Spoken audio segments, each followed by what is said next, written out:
Welcome to the daily briefing from interest.co.nz. I'm David Jaston.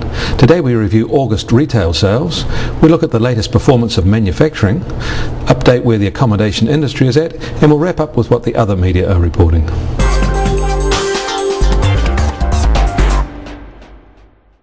It's the official line from Statistics New Zealand that August retail sales numbers are ho-hum and show little change. While that may be true on a month-to-month basis, this data is in fact confirmation that retail sales are continuing to expand reasonably strongly. They rose almost 6% compared with the same month a year ago, excluding motor vehicle retailing. Excluding all automotive components, the rise was over 7%. It was only the sales of petrol and diesel that dragged these retailing numbers down. The rest is continuing the strong trend seen in earlier months, even picking up from June and July. As we have seen in the new car sales data out earlier this month, vehicle sales have been good through the winter. August was up almost 9% year on year, and the dollar value continues well over $700 million per month. These are in fact very good outcomes and suggest third quarter economic growth is likely to be better than many pundits predicted.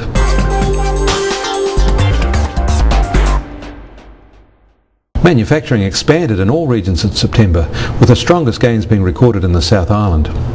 Even though the overall index dipped slightly in this latest month, it retains a relatively high reading and a somewhat surprising outcome for a sector that has struggled with the effects of a high dollar. Innovation seems to be the key to survival, with new orders for new products from new customers providing the basis for positive activity in September. The only part of the survey that did not show any strength was that related to employment. Kiwi manufacturers are learning to be much more productive.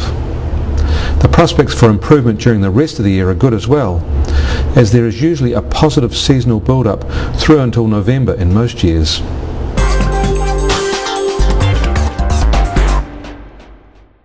The tourism and accommodation industries are both in good heart as well.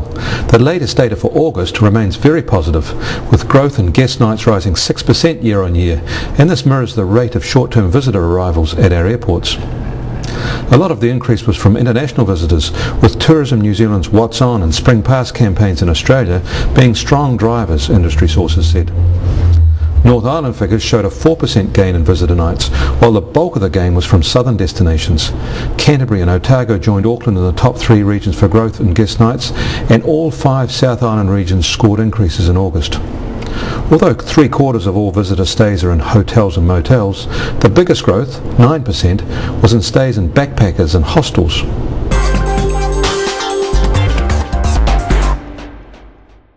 Finally today, a quick wrap-up of some other recent news. The Bank of Japan has just concluded its latest official interest rate review and decided yet again that it will stick with its low 0.5% setting. An advocacy group is calling all disgruntled Bridgecorp investors to a meeting in Auckland this month to discuss taking group legal action. Finance company Hanover has ordered a mortgagee sale of 92 units in a high-rise inner-city Auckland apartment block. The firm is quitting the units in one wholesale lot in a move that has stunned the real estate community, which says the financier will get much less money back that way. You can get more news and start with Newsmaker Views on our news page. Join us again on Monday for the freshest finance news on the web. We'll see you then.